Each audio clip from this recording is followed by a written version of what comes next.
Hey there, Wolfpack fans. It's me again, Kenton Gibbs, bringing you another episode of Locked On Wolfpack. Now, I know that some of y'all aren't too happy with me after last episode. I know that some people questioned me and said I was coming after MJ and do I really care and who am I and all that good stuff. So that's why I'm wearing my Letterman today to remind y'all I gave 3 tendons for this program. And we're going to talk about this team going forward because I don't do fluff pieces or hit pieces. And yesterday's episode was not a hit piece of Tim Beck, but we also are not going to do a fluff piece for Tim Beck. We're going to look forward.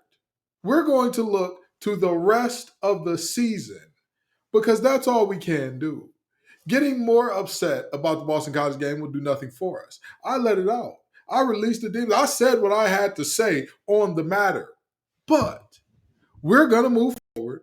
We're going to talk about all the things that this Wolfpack team needs to do to get the goals that are still ahead of the team and what goals are still ahead of the team. But before we do that, I've got to tell you that today's episode is brought to you by BetOnline.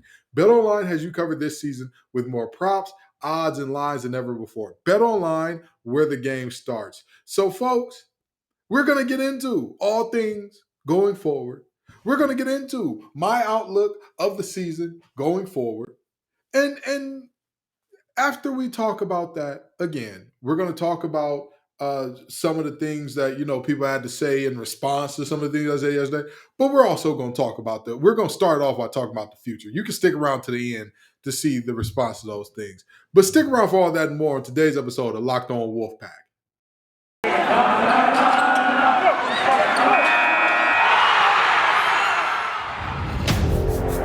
You are Locked On Wolfpack, your daily podcast on the NC State Wolfpack.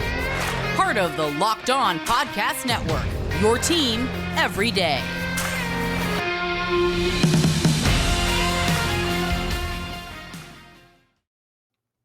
So let me let y'all in on something that a lot of people don't want to acknowledge and don't want to talk about. And this is why I say the famous Andre 3000 quote all the time: "You only funky as your last cut," because you're never as good as people say you are when you're winning. You're never as bad as people say you are when you're losing.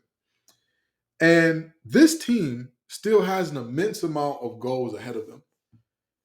Still has the opportunity to make this one of the most special seasons in NC State football history. And I mean that, bar none. Bar none. That opportunity is here. It is available for this team. But we have to be better offensively, and we have to stick with who brought us to the dance defensively in order to do so. And what do I mean by all of these things are still ahead of us? Let me explain something to you.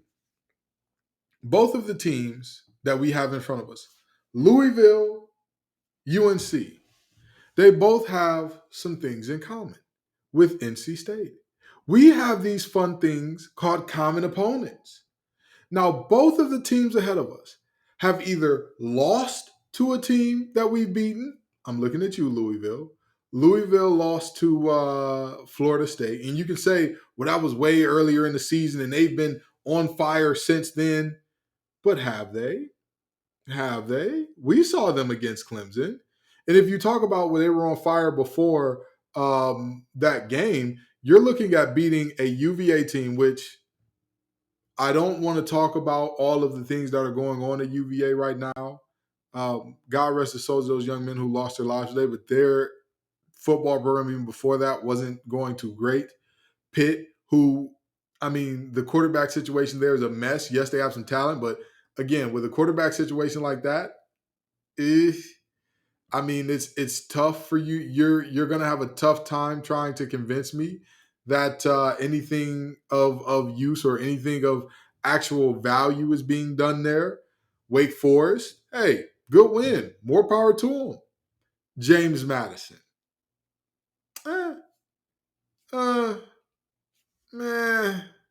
Not sure. Like, at the end of the day, good win, but not so sure there. And then a loss to Clemson.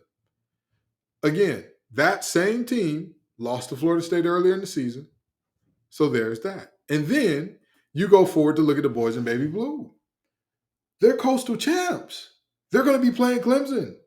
There's a very strong possibility that they're going to be looking ahead. But even if you don't talk about looking ahead, even if you say, hey, it's a rivalry game and they're going to bring the best version of themselves that they've got to bring to the game. Hey, great, good. I hope they do. Fun fact about UNC, they're one of the only Power 5 teams left. I want to say they're one of 2 or 3 to not have played a single ranked team all season. Let me say that one more time. They are one of the only, if not the only, Power 5 team to not play a single ranked opponent all season. Now, say what you want about that. Say what you want about that, because in the ACC, they're definitely the only one. In the Big 12, everybody's played a ranked team.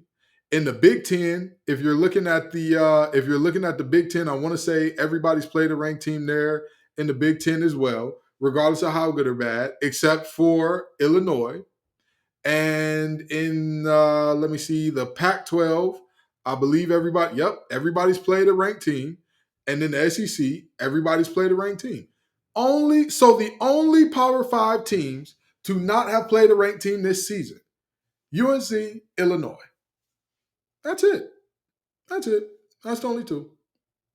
And again, if you look at common opponents, if you look at what we have seen from common opponents here, if you're looking at our game against Wake Forest, we beat Wake Forest by 9. They beat Wake Forest by 2. That's a very real thing that happened. So I'm not saying NC State should run the table, beat these 2, beat whoever we play in a bowl game. I'm saying every game going forward is winnable. But with what we just saw against Boston College, we also know that every game going forward is losable. And so there are people saying incoming 7-5 and incoming 7-5, and this team is. I'm not giving up on this team. I told y'all how I felt. Y'all got it. Raw, unfiltered. I told you exactly how I felt about Tim Beck in that last episode. Now, I hope that it's clear. I hope that there are no questions. I hope that there is no doubt. I hope that there is no world in which people are thinking, man, what part of this team doesn't Ken like? The mentality of we can't win every game and the offensive play calling are the play. Let me explain something to you. Every offensive playbook, every one of them, I don't care what your playbook is, needs to include 2 basic concepts. Something with mesh, something with drive. Those 2 concepts need to be included.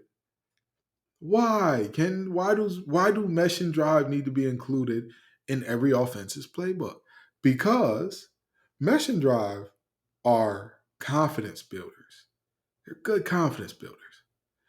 So what mesh is, you have 2 pass catchers coming from opposite sides of the field, running drag routes or some combination of routes that are within 3 to 4 yards of each other, crossing. Okay?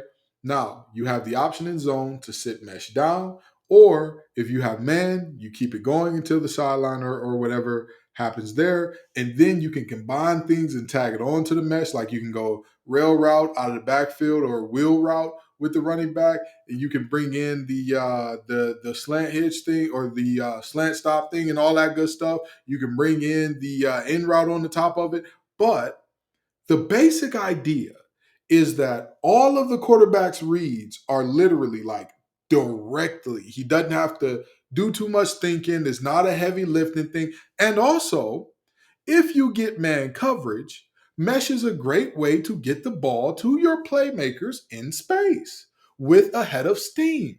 Same thing for the drive concept, in that you get the quarterback's reads in front of them. You normally have either a drag or an in behind a deep end.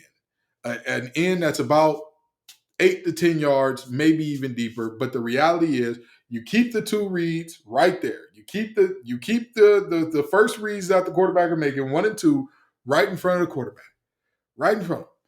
And again, that is important because it helps build confidence. It's an easy completion. Boston College scored against us with the drive concept. You know why they ran drive? Because they had a good athlete at receiver, a freshman quarterback. If only NC State had those things. A good athlete at receiver, maybe somebody that's all over the record books. And if only our quarterback were a freshman instead of the offensive player of the year. What's that? Our preseason player of the year got hurt. Okay. Well, we do have that fifth year guy from Georgia. He didn't pass the ball very well, so we do have a freshman. So we have a freshman and okay, all right. Sorry, I just got word from sources that we apparently do have both of those things. But again, this is not about how I feel about that. That's not about that. What I'm saying is every game in front of us is winnable. Every game in front of us is losable. So yeah, people are saying, "Oh, 7-6, 7-5 incoming, 8-5 incoming." It's possible. 10-3 is also possible. Both are possible. Both. Neither is completely out of the realm of what could happen. We talked about this ad nauseum in terms of Wake Forest is living dangerously, in terms of every game being a one possession game, even against teams that it probably should have been close. And yet, there we were. And now this year we're seeing that those one possession games are going the other way. That's very possible to happen to the boys in Baby Blue. For Louisville, who's going to be their quarterback? Is Malik Cunningham still going to be trying to give it a go with one hand? Again, these teams are not gods amongst us where it's like, just go ahead and chalk the 2 L's up now. Our defense played lights out. Here's a very interesting thing that like many people don't want to talk about or don't want to really lean into because it doesn't feel nice and comfortable with the feelings that people have based upon this game. It doesn't feel nice and comfortable to talk about this at this moment. But in terms of our defense and what they did this game, right? They surrendered 3 touchdowns, right? Okay, we can all agree to that. That happened. They also had 2 turnovers and allowed -1 rushing yards. I'm sorry to tell you. I'm sorry, they forced 3 turnovers and -1 rushing yards. I'm sorry to tell you. I'm deeply sorry to tell you. It hurts my heart to have to tell you this. But if a defense forces as many turnovers as it surrenders touchdowns, it is hard for me to blame that defense. You're going to have a hard time convincing me to blame that unit. So, this defense played a very good game. Yeah, for sure. The question now is a very simple one. Which version of our offense shows up? And how do we support our freshmen? How do we support them? How do we support them? And again, I'm gonna go to break here, but I think it's very important that we have an honest conversation about where this program has been, where we are, and where we are going, in order to properly give context to why I feel the ways that I feel about this team. It's a reason.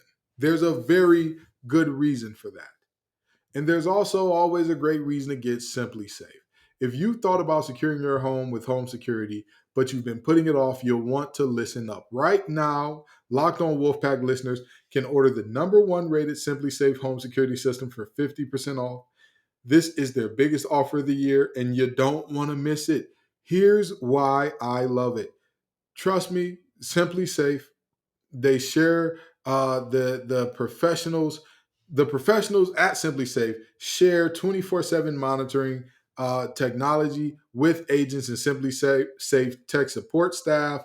And in an emergency, the 24/7 professional monitoring agents using the Fast Protect trademark technology exclusively from Simply Safe They capture critical evidence and verify the threat is real, so you get a priority police response. Don't miss out on your chance to save big on the only system I recommend. Get 50% off on any new Simply Safe system at simplysafe.com/locked-on-college. This is the biggest discount of the year, so don't wait. That's simplysafe.com/locked-on-college. There's no safe like Simply Safe. So, in looking at where are we going or where have we been, we've only had in all of program history, we've only had one double-digit win season ever, one ever.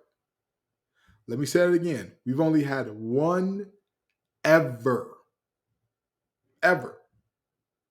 So you can say what you want.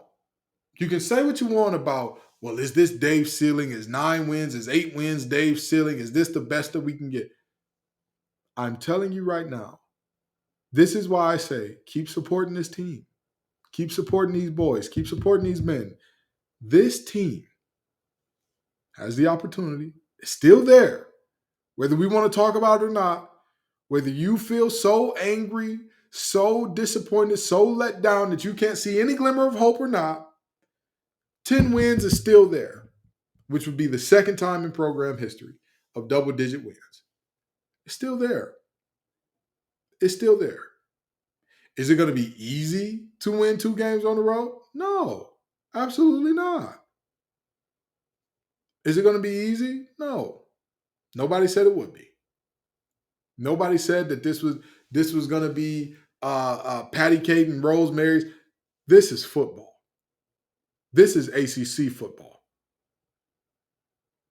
There's going to be some tough games that you got to win. There's going to be some tough environments that you got to go into. And I'm going to tell you this, Louisville and the boys in Baby Blue aren't exactly known for having the most ruckus environments.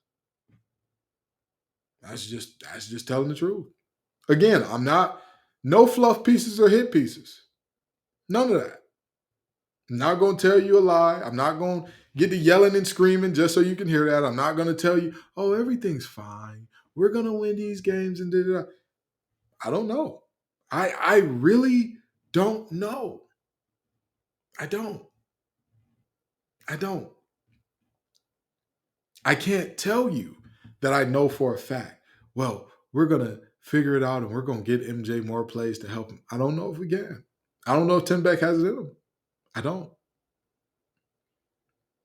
I also don't know if we show up and present and are pissed off for the rest of the season and say, you know what? We are going to show the best version of ourselves every play, every snap. I don't know. I gave you my predictions before of best case and worst case scenario. And this is on pace with those. Is it not? Is it not? I mean, all I'm saying is I don't know what this team is or is not, but I know they need your support. They need your love. Again, it's okay to be mad at Beck. I'm mad at Beck. I'm mad at Dorn for keeping Beck. Hell, I'm with you. I'm right there with you. But keep supporting this team. Keep showing up for this team. Keep showing out for this team. Keep pouring love into this team. Because they need it. And they deserve it. Honestly and truly, they deserve it. All the things that I said about the seniors in last episode, they didn't just go away. All the things that these seniors have done did not disappear into the void because of an embarrassing loss. It didn't. It didn't. As many people as there are that would act like it would, it didn't. It didn't. And those are the cold, hard facts of this thing. Our senior class has still done special things. If they couldn't get the senior night that they wanted, go ruin somebody else's. Go ruin those other guys. Go make sure that they have a real uncomfortable senior night and they feel that same feeling that you felt. Because it's there for you. It's there. It's there. And I hope that for the rest of the season, I hope that if anything comes out of this Boston College loss, I would hope that if anything were to be learned by our offensive coordinator out of this, I would hope, I would pray, I would wish upon the magic star, upon a reading rainbow, upon whatever deities or gods you believe in, I would pray to them that at minimum, Tim Beck sees what Boston College's game plan was, get the ball to our playmaker in space and run with that. And run with that. Because again, I think it's flatly inexcusable to go 12, 13 drives and Thayer Thomas have 2 targets. That's bedlam. That's madness. I hope that we've learned our lesson. I hope so. But even in that, I say all this to say the season is not over. The season is not damned. The season is not 7 wins and that's it. There is still plenty of football to be played. There's plenty of football left to be played. We have at minimum 12 quarters left. At minimum. I mean, let's just be honest, right? As far as the bowl game, I don't think that anybody is like caring too deeply about COVID anymore. I think as a society, we've kind of given up on caring about that. Leave the feelings aside for that. But we are also at a point where we can admit 7-win ACC team with wins over ranked teams, you're gonna get into a bowl game. You're gonna get into a bowl. That's really not a thing that's like, oh, will they, won't they? You're gonna get a bowl game. There's 12 quarters left in this season. It's 12 quarters. What does this team make of them? What does this team make of them? Ask the question. Ask the question. And the answer is to be seen. But anybody who's thrown their hands up and said, oh, this season, oh, this was supposed to be a special season. The opportunity for it to be special is still there. The opportunity for it to be special is not out of the realm of possibility, folks. So to now move like that, to now take it upon ourselves to say, oh, this season, just another, knock it off. New Year's Bowl is out. Yeah, sure, 100%. Not happening. Not happening. Even if we won these 2 games in dominating fashion, I mean in true, like, whoop the wheels off these boys fashion, us getting to a New Year's Bowl, no, not happening. Not a thing. Not a thing. So, with that being said, you can still get 10 wins. You can still get to a good bowl game. Still get to a very good bowl game.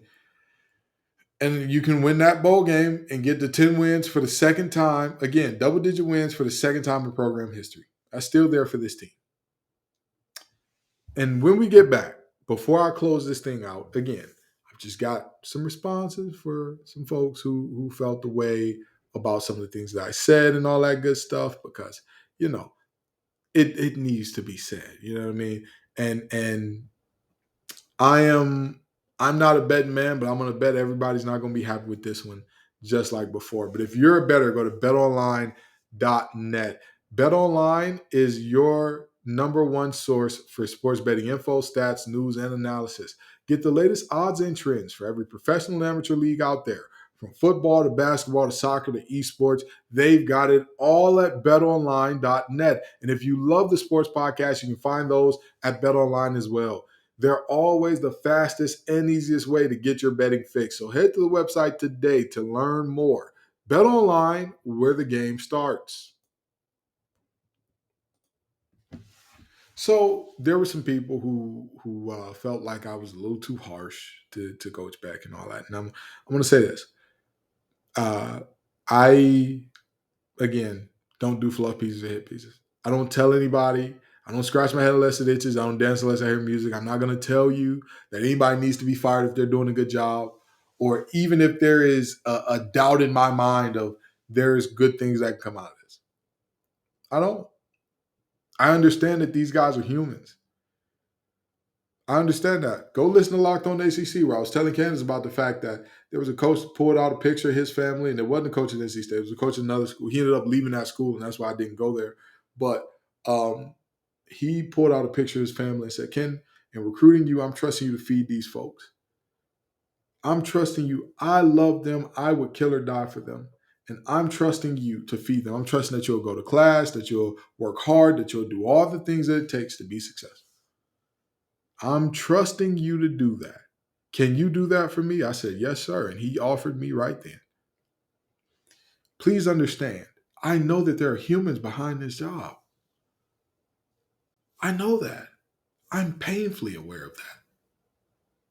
Every time I got hurt, my first thought was never, man, I'm not gonna go to the league no more. That was never my first thought. Never. At times, there were times where I was like, man, I'm not gonna be able to buy mom a house like I always wanted, which I still ended up doing, but that's another story for another time. I thought I'm not gonna be able to buy mom a house, sure. But the first thought, more often than not, was I let the team down. I let the coaches down. And it took a while for me to, learn that that wasn't what was happening and that that was not the situation, but that was the feeling. So I don't call for a coach's job lightly. I don't do that. This coach needs to go. Again, to be held to 20 points by a team that only held an FCS program and a team that does not have, I don't believe UConn had 15 or 20 wins since I retired in 2016. That's the reality. That's the reality. So, in looking at that, I'm saying to myself, well, what could possibly be the way that I need to talk about this? What could possibly be the way I need to approach it? I'm gonna approach it with real. I'm gonna approach it with exactly what I'm feeling. I'm not gonna sit here and tell you, oh, Coach Beck just needs time to figure it out. He and MJ have only been together 5 months. They're still learning each other. Doesn't matter. MJ is new to this. You aren't, Mr. Beck. You're supposed to know what to do. You're supposed to have, to me, if I had a freshman quarterback, right, I would have some confidence plays. First of all, I don't care who my quarterback is. I don't care if I got the best quarterback in the world. I'm going to have some confidence plays based upon your skill set and what you do and what the defense that we're seeing each week is going to do. I'm going to have some confidence plays that I know as sure as the sun rises on the east and sets on the west. I can call this play, and it's going to hit. It's going to make you feel good. It's going to give you those happy feelings. It's going to get your juices flowing. It's going to get you to get a little loose, get a little, you know what I mean? It's going to get you to start to feel yourself a little bit. I have those plays down up. Didn't seem like we did after those first two drives. Didn't seem like we had anything to get MJ back on track. Didn't seem like we had anything to get him loosened up. And going to the quote that I got from MJ and I was talking about, and some people said, well, you shouldn't talk to MJ that way, and you're part of the media and you're part of the fans that's going to scare him away and all this and all that. If championship expectations scare you, go to another program. And if we're a program that giving players championship expectations is a bad thing, let me tell you this. I know for a fact MJ Morris is a more well-adjusted human being than I was at his age. Absolutely. Let me explain something to you, okay? Many people ask me why I didn't go into coaching. Again, another fact that you can attribute to Coach Doran, ask him about it if you ever see him. He said, Ken, you got a great mind for coaching, man. I'd love for you to GA for me.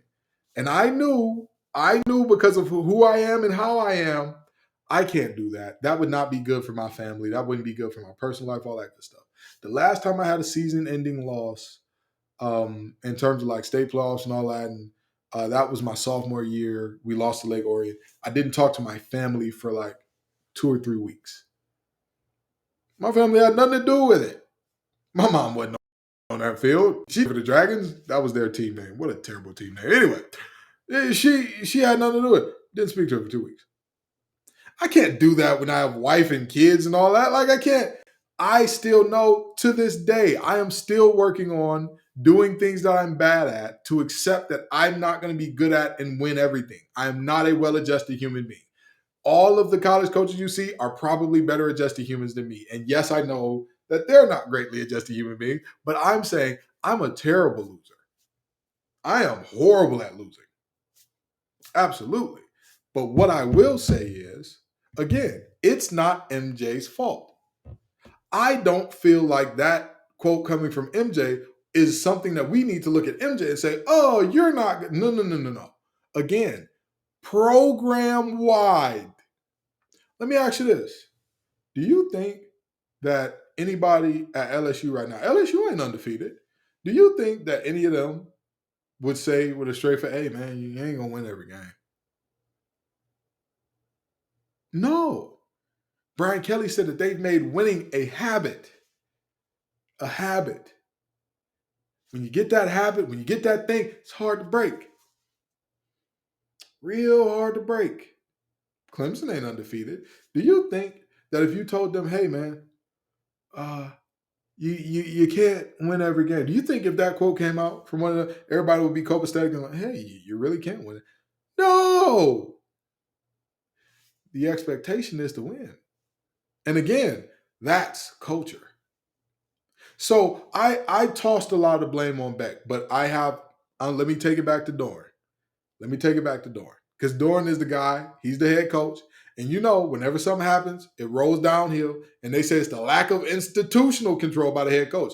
Well, I am challenging a lack of institutional competition here by the fact that we even think that that's something that's okay.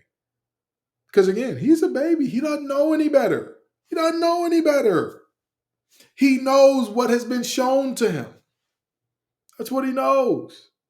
And again, there are some people who come in with it, with that I gotta win, there are some folks with that. There are some people who are like, again, I was a maniac. It was not good. It was not good for me as a human, right? Great for me as a player, not good for me as a person. I can admit that, right? But I will also tell you that is how championships are made. And I'm not just saying that just because that was my mentality. No. I'm telling you, go to a championship program right now. Go to any program in the country that is consistently performing at a high level, or heck, even performing at a high level for a year, even win a conference championship. And I guarantee you, I am willing to bet my unborn first child, my left arm, my car, my life savings, and every dime I will earn for the next 20 years that you at least see a ratio of 9 or 10 to 1 in terms of programs where everything is competition and everybody, if you went around to them and got quotes about how they feel about competition, everybody wants to compete with everything and they want to win. As opposed to teams where it's like, hey, man, you know, you're going to win something, you're going to lose something, but it's how you bounce back. Yeah. I am willing to bet you anything on it. Willing to bet you anything. You go to Kirby Smart's boys, hey, do y'all expect to win every game? Mr. Bowers expects to win every game. Mr. Bennett expects to win every game. Those two, I'm sure they go into every game. Yeah, we're going to win this thing by 30. Ain't no ifs, ands, or buts about it. That's the reality. And again, I'm never going to blame an 18-year-old. An older guy, that may be a different story, but even then, an older guy in college sports, you're 22, 21, 22, maybe even 23. You're not actually like old. Like you're not, again, frontal lobe ain't even fully formed. It's a cultural thing. That's why I say that's Beck's thing. That's why I say that's Doran's thing. It's a cultural thing. The culture should be, every time I lose a rep, I'm pissed. I want to go again. Let me back at him. I want to do it again. That should be the culture. That should be the standard. I won't apologize for saying that because I mean that. I stand by that. I am telling you, As sure as the sun rises on the east and sets on the west, I am telling you that if you ask me what I want the culture to be and what type of guys I want guys that I have to calm down with their competitiveness. I want guys that I got to tell, hey man, we got to go home, dude. We can't keep running this back. Hey man, you lost a rep, okay? You just got to sit with this, watch film on it, come back better tomorrow. But this is just what it is. I want that over, oh man, you got me that time. Shoot. Hate it, but it's okay. That's just me. That's just me. And I'll say this. For all of the stuff I talk about, championships and all that, never won one in college. So maybe I'm wrong. Maybe what it takes for championships and what it takes in a championship dynamic completely changes in college. Maybe everybody being well-adjusted and saying, hey, man, it happens sometimes. It's cool. Maybe that is what wins. I don't know. I've never won a championship in college. But I'll tell you this. When I was winning championships, that was the attitude. That was the attitude that I took to the game. That's the attitude I take. I'm a tech recruiter now. Whenever we lose, whenever a company I'm working for loses out on an engineer, I don't care why. If there was anything I could have done, if there was anything that was in the realm of if I just would have did this different, I'm ticked off about it. Now, granted, I care about that differently than I do football. I care about that differently than something that I dedicated 17 years of my life to in all that. Different deal there, but the fact remains the same. The competition never left me. And again, I'm paying for that in regular life and having to go to therapy and all that and undo some of that because it was great for when I played, but not so great as a person. But these guys are still in that mode. You're still in that zone to where it's beneficial to you. It needs to, again, the culture, top to bottom, needs to be everything about losing pisses us off, puts a bad taste in our mouth, puts a situation where, again, I want to have to calm guys down by how bad they want to compete. I want to have to calm you down. I never want to have to rile nobody up. I don't never want to have to say we should expect to win every game. I'm sorry. And again, I'm not blaming an 18-year-old. Let me say that for the umpteenth time because people still want to put things in my mouth and say, oh, you're going to run off a goal. Again, if the expectation of championships is scary for one of the most important positions in football, please go where it's not. Please go somewhere that is less pressure packed. I would hope that MJ stays and becomes great and wins this championship. But if that is too scary, why would I? I digress. Thank you all so very much for coming out, Wolfpack Nation. I appreciate you every single time. Like I said, keep supporting these guys. A special season can still happen. Every game going forward is losable, but it is also winnable. Every single game that is on this schedule. Louisville, very winnable, very possible. Don't know who the quarterback's going to be. Don't know what they have going on in terms of which version of their defense is going to show up. It's a little bit of Dr. Jekyll and Mr. Hyde. The boys in baby blue. Defense couldn't stop a runny nose with Robitussin tissue and 8 shots of the booster. This is a possibility. They have not seen a defense like ours all year. So, both games are winnable. Both games are losable. Where do we go? Bowl game, we don't know who we have. But again, 10 games is feasible. Keep supporting these guys. Keep loving on them. And lastly, I'm not backing down from championships, from winning, from a passion, a burning desire, a single-minded focus on winning being the expectation. I'm not backing down from that. And again, the day that it becomes clear to me that I'm the only one who has that I want that more than the locker room or I want that more than the coach, if that ever becomes the case, because I don't believe that I have that right now. I believe that, again, I've become a little bit more well-adjusted. I've become a little bit more accepting of losses than I used to be. But if the day ever comes where I feel like the team is more so of that than me, I'll go do something else. I'll put this podcast down, hand it off to somebody who's better suited. Thank y'all so very much for coming out. Peace and love, y'all. And as always, go Pack.